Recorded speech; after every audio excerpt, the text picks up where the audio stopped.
D'aussi loin que je m'en souvienne, j'ai toujours été passionné par le monde artistique, que ce soit le cinéma ou la musique. Car en effet, que ce soit le 4e ou le 7e art, ils ont toujours une place très importante durant mon enfance, et encore aujourd'hui, et ils le seront dans quelques années également. J'ai passé une bonne partie de ma vie à me construire des avis sur des sujets en tout genre, en opposant mes avis à d'autres, et c'est grâce aussi à cela que j'aime ces deux formes d'art. Le fait que chacun puisse ressentir une œuvre d'une manière différente, et de ce fait d'avoir un avis propre et de pouvoir ensuite discuter sur le comment du pourquoi on aime une musique ou un film et pas un autre. Et c'est la raison pour laquelle je me lance sur YouTube. Car désormais, nous avons tous accès à l'information et la possibilité de pouvoir découvrir de nouvelles choses grâce à Internet. Et j'essaierai à l'aide de mes vidéos de vous faire découvrir des films et des artistes avec mon avis plus ou moins populaire, mais totalement assumé. Aujourd'hui, pour cette première vidéo, nous allons parler de Batman vs Superman, un film qui à mon sens est injustement critiqué. Il est évident que je ne possède pas la vérité universelle, il s'agit seulement de mon ressenti vis-à-vis de cette œuvre.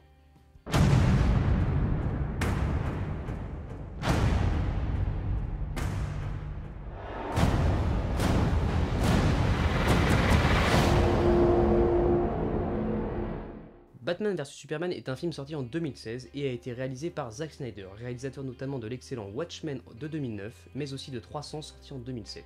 Nous retrouvons au casting Henry Cavill toujours dans le costume de l'homme d'acier et Amy Adams en Lois Lane. Vient à cela s'ajouter des nouvelles têtes et pas des moindres avec Ben Affleck dans le costume du Chevalier Noir accompagné de Jeremy Irons sous les traits du majordome Alfred Pennyworth. Nous avons également Gal Gadot en Wonder Woman et Jesse Eisenberg en Lex Luthor pour ce qui est des personnages principaux. On retrouve également quelques têtes connues du film précédent, telles que Laurence Fishburne ou Diane Lane notamment.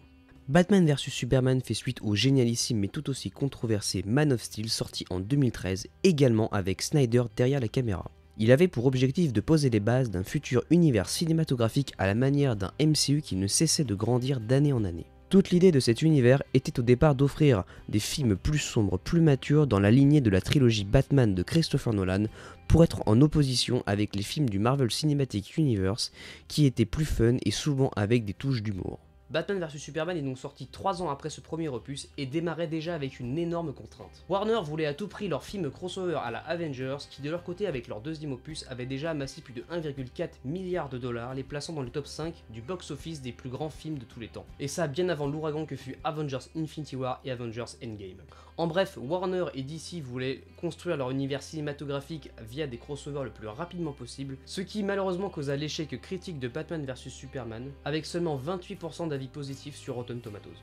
Le film a pourtant bien réussi au niveau du box-office, réunissant près de 874 millions de dollars pour un budget de 250 millions, faisant plus que Man of Steel avec sa recette de seulement 668 millions de dollars.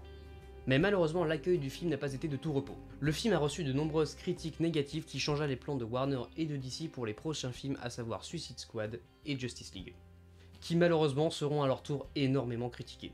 Mais nous reviendrons sur l'échec de Suicide Squad et de Justice League dans une prochaine vidéo. Mais alors vous allez me dire, où est le problème? Eh bien il faut être honnête, le film était tout simplement une mission impossible. Le cahier des charges des producteurs était tellement casse-gueule et impossible à mettre en place que forcément le film s'est effondré. Car il y a énormément de choses à placer, notamment le fait que ce soit une suite à Man of Steel, l'introduction de Batman, donc c'est-à-dire tout son background et son univers et son développement dans le film pour amener un combat entre Batman et Superman, l'introduction également du personnage de Lex Luthor, donc le bad guy du film, l'introduction également de l'arc narratif de Doomsday, qui voulait absolument le placer pour ce film, tout en étant une rampe de lancement pour le futur film Justice League, le tout en étant le plus cohérent, fluide possible, le tout en 2h30. Et là on arrive à un point où toutes ces contraintes font que le film est quand même très handicapé. Mais au milieu de toutes ces contraintes, Zack Snyder a quand même tenté le pari et nous a offert Batman vs Superman, qui est un film qui certes a divisé, mais je pense que cela vaut la peine qu'au milieu de tous ces avis critiques, il est nécessaire de se demander, au final, est-ce que Batman vs Superman est-il un mauvais film? Et pour moi la réponse est non, bien au contraire.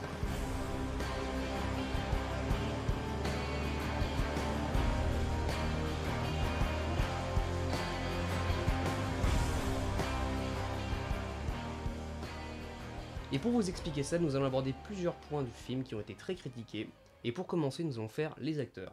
Henry Cavill et Amy Adams ont déjà fait leur preuve dans Man of Steel. Il n'y a pas grand chose à dire sur leur performance, car ils n'ont pas changé leur manière de voir le personnage et de l'interpréter. Par contre, l'une des plus grosses surprises du film fut le choix de Ben Affleck en Batman qui, pour moi, incarne parfaitement le Chevalier Noir. Il représente parfaitement la vision du personnage que Zack Snyder voulait pour son film. Et honnêtement, il en a fait du chemin le vieux quand même depuis Daredevil, n'est-ce pas? Ce qu'il dégage à l'écran est incroyable. Nous sentons toute la violence du personnage, le côté sombre de ce dernier, que ce soit par ses gestes, par ses dires, vraiment, je pense que c'est l'un des points principaux positifs du film. Les autres choix de casting sont également très surprenants. Nous avons Jesse Eisenberg interprétant un Lex Luthor totalement inédit. Ce dernier, surtout à la fin du film, pourrait même faire frissonner certaines personnes. Nous avons également Jeremy Irons qui interprète Alfred, le majordome de Batman. Il a malheureusement pas beaucoup de temps à l'écran, mais la dynamique avec Ben Affleck fonctionne parfaitement. Pour finir, nous avons Gal Gadot en Wonder Woman qui, dans le film, reste très mystérieuse, mais qui a pu se développer dans son film Wonder Woman qui est sorti l'année suivante. Cette dernière interprète parfaitement les deux facettes du personnage, à savoir le côté doux et innocent d'un côté et le côté guerrière amazone de l'autre. Mais au final, le débat sur les acteurs n'a pas duré très longtemps, ces derniers ont été plus ou moins acceptés par les gens au fil du temps. Maintenant, nous allons voir un point très important que j'aimerais aborder, il s'agit tout simplement du concept de Batman contre Superman. Car oui, beaucoup de gens résument ce film et le critiquent seulement sur ce point, et là où beaucoup de gens y voient une faiblesse, moi j'y vois l'opportunité de lier toutes les contraintes du cahier des charges en un seul film. Et c'est ce que Zack Snyder a brillamment fait. Car oui, l'idée d'un combat entre Batman contre Superman peut, je le concède, porter à confusion. Même si pour ceux qui lisent les comics n'est pas une chose incroyable. Je fais bien évidemment référence, par exemple, à l'excellent The Dark Knight Returns de Frank Miller. Même si évidemment, les raisons de ce combat-là diffèrent de celui que nous allons voir dans le film. Moi je trouve que l'idée de faire combattre Batman contre Superman est très intéressante et n'est pas totalement dénuée de sens comme certains peuvent le penser. Car oui, nous avons d'un côté un Batman vieux, brisé et très violent, qui ne se retient même plus de tuer ses ennemis, opposé à un Superman tout juste dévoilé au monde avec une certaine insouciance quant à la réaction de l'espèce humaine face à son existence. Mettons-nous à la place des personnages pour comprendre pourquoi le combat a eu lieu. Du côté de Batman, il se méfie de Superman car il représente une menace pour l'espèce humaine et lui en veut pour la destruction de Metropolis et les nombreuses victimes collatéraux qu'il y a eu. De l'autre, nous avons Superman qui essaye tant bien que mal de faire le bien autour de lui malgré les nombreuses controverses dont il est sujet. Il apprend également la présence d'un justicier qui se veut être juge, juré et bourreau, n'hésitant plus à recourir à la violence, voire même à franchir la ligne sans hésitation. Entre les deux vient s'ajouter Lex Luthor, manipulant soigneusement les deux personnages, en provoquant Batman à l'aide de photos sur ses bavures de justicier et en faisant exploser le Capitole lors du procès de Superman pour les événements de Man of Steel. Il a menacé aussi carrément de tuer Martha, la mère de Superman, si ce dernier ne tue pas le Chevalier Noir, et tout cela mènera au final à un face-à-face qui était inévitable. Au final, dans ce contexte, il est logique que les deux personnages finissent par s'affronter, car Batman est résolu à tuer Superman et ce dernier, après avoir tenté d'éviter le combat, n'a pas d'autre choix que de l'affronter dans l'espoir de sauver sa mère des mains de Luthor. Donc non seulement ce combat n'est pas d'une nuée de sens, mais il est également très bien amené et avec une résolution qui va ensuite mener à l'aube d'une future alliance entre ces deux personnages. Mais la résolution de ce combat, parlons-en, car c'est aussi quelque chose d'énormément critiqué sur ce film. En effet, alors que Batman est sur le point d'achever Superman, ce dernier prononce le nom de Martha, qui est le nom de sa mère, sans savoir que c'est également le cas pour Bruce. Ce dernier va alors changer de comportement, et après un bref échange avec Superman, ira sauver la mère de ce dernier, pendant que Superman ira confronter Lex Luthor. Ce changement de comportement de la part de Batman est certes assez maladroit et plutôt rapide au niveau du scénario, je le concède, mais si nous prenons assez de recul, il se trouve que nous pouvons y voir une certaine logique de sa part. Car pour Bruce, la mort de ses parents est une étape cruciale dans son développement pour devenir Batman, et cela l'a toujours traumatisé. Le fait de non seulement s'apercevoir que ce qui lui est arrivé va se reproduire pour Superman, lui fait comme un électrochoc, et qui plus est, sa mère a le même nom que la sienne, donc d'une certaine manière, sauver la mère de Superman, c'est comme, dans un premier temps, empêcher un drame qu'il a vécu à quelqu'un d'autre de se reproduire, mais aussi d'une certaine manière de sauver sa propre mère, le libérant ainsi de cette culpabilité, du fait de n'avoir rien pu faire cette nuit-là lorsqu'il était enfant. Le concept du film étant l'un des points les plus importants de ma vidéo, il n'en est pas moins accompagné de plusieurs autres aspects tels que le développement de son personnage principal, autre que Superman, à savoir Batman. Donc Batman fait sa première apparition dans le DCEU ou World of DC, et là où beaucoup de gens se sont plaints du manque de développement de personnage, je me suis interrogé sur la manière dont il a été introduit. Batman est un personnage qui a eu droit à un nombre d'adaptations folles, que ce soit en film avec pas moins de 7 films depuis 1989, avec le premier Batman de Tim Burton. Il y a aussi les jeux vidéo avec les excellents jeux Arkham, et puis aussi les nombreuses séries et films animés qui ont plus ou moins bien marché pour le coup. Ce qui au final ressemble un peu au cas de Spider-Man au sein du MCU avec son Homecoming, ne développant pas du tout son origin story, car tout comme Batman, on connaît ses personnages, on sait qui ils sont et ce qui les définissent. Mais là où Batman est différent de Spider-Man, c'est que nous apprenons dans le film qu'il combat le crime depuis une vingtaine d'années. Et que nous avons affaire à un personnage avec un background déjà établi, lui permettant, avec le temps que le film lui donne, de se développer par rapport à l'intrigue du film. Et ainsi, ce dernier s'introduit de la meilleure façon par rapport aux contraintes du film, ce qui est à souligner. Et puis, il était prévu à la base un film solo Batman réalisé par Ben Affleck en personne, pour développer le background de son personnage avant que tout tombe à l'eau et qu'il ne reboot le personnage encore une fois.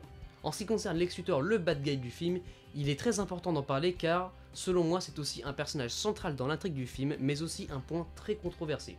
Mais d'abord, point très important, non, ce n'est pas la faute de l'acteur. Tout le déferlement de haine qu'il a pu se prendre est totalement irrationnel et complètement con de la part de ces idiots, mais passons. Nous avons là un Lex Luthor assez différent des versions que nous avions eues précédemment, de par, à première vue, son âge, car nous pouvons bien sûr comprendre qu'il est plus jeune que Batman et Superman, même si après j'ai lu quelques infos qui disaient qu'il s'agissait d'un Lex Luthor junior, mais je ne tiens pas compte de ça car même si c'est vrai, c'est pas assez pertinent.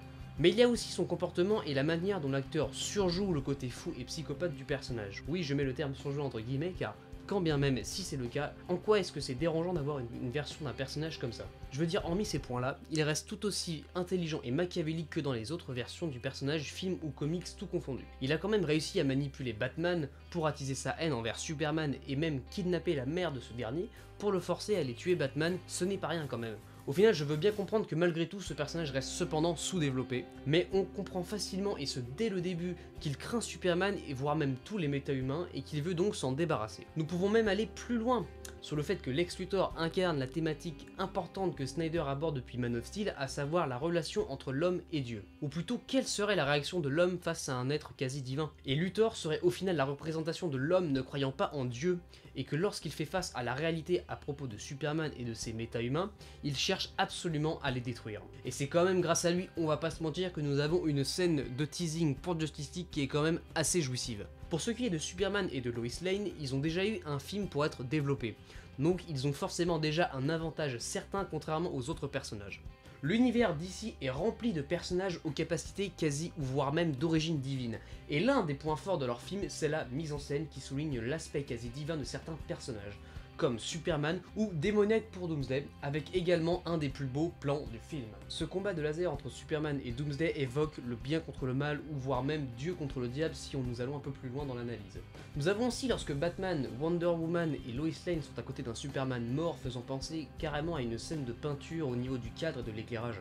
Et c'est quelque chose que nous pouvons retrouver dans tous les autres films d'ici quasiment, comme par exemple Justice League avec son plan à la fin du film où tous les membres de Justice League sont alignés tels des dieux de l'Olympe, ou encore Aquaman qui regorge de plans comme cela, notamment le plan de fin qui peut aussi faire penser à une planche de comics tellement l'esthétique est travaillée. Il y a également un plan similaire durant la bande-annonce du prochain Wonder Woman. L'aspect quasi divin est aussi très soutenu sur la musique, un des points très importants pour un film selon moi. Et cette musique fut une très bonne surprise.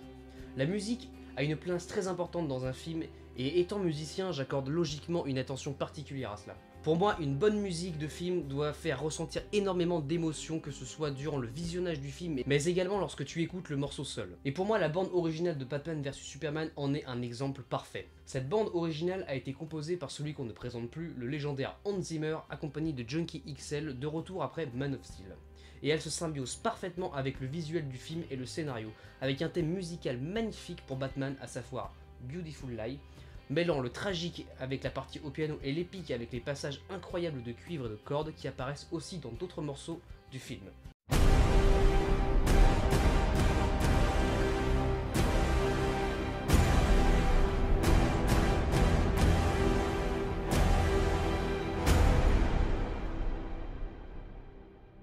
Ce morceau est présent durant l'intro du film qui ne cessera de me donner des frissons à chaque fois.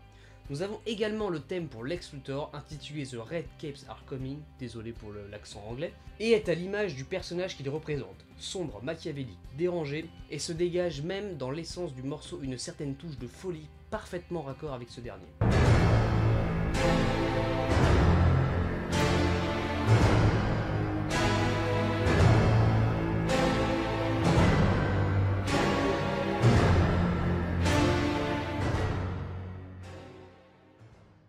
finir, le thème de Superman n'a pas changé, et ce dernier reste représenté par le thème qu'il possédait depuis Man of Steel, et j'ai envie de dire tant mieux, parce que quelle musique, bon sang. Dans cette bande originale, ce morceau est intitulé Day of the Dead, et nous retrouvons toute la beauté du thème déjà présent dans l'opus précédent. Mais bien évidemment, il n'y a pas que les thèmes musicaux qui sont une réussite totale dans ce film, car étant donné le registre du film, il lui faut des morceaux épiques dignes de pouvoir servir d'accompagnement lors des combats durant le film. Car oui, lorsque j'ai précédemment évoqué lors de mon point sur les aspects visuels du film, j'ai principalement insisté sur le côté mythique et quasi divin que donnaient certains plans, qui seraient dignes d'une œuvre d'art ou voire même d'une planche de comics. Et c'est là qu'entre en scène la scène de Wonder Woman avec le morceau Is She With You, qui servira non seulement de thème musical pour le personnage, mais également d'accompagnement durant le combat contre Doomsday, qui ajoute donc la couche parfaite d'épique qui se dégage de ce combat, et honnêtement, c'est jouissif.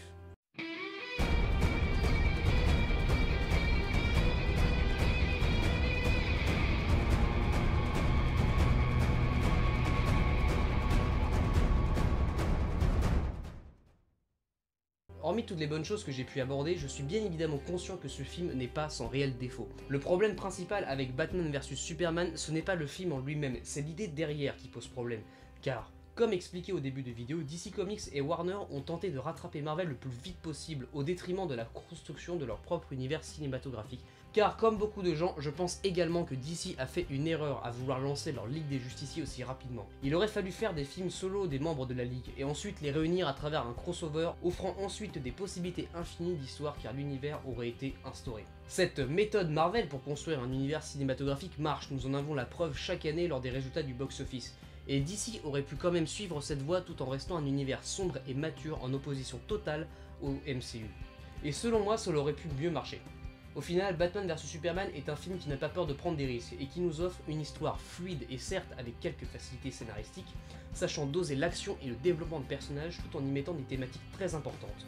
Le tout en essayant de remplir le cahier des charges imposé par les studios et les producteurs.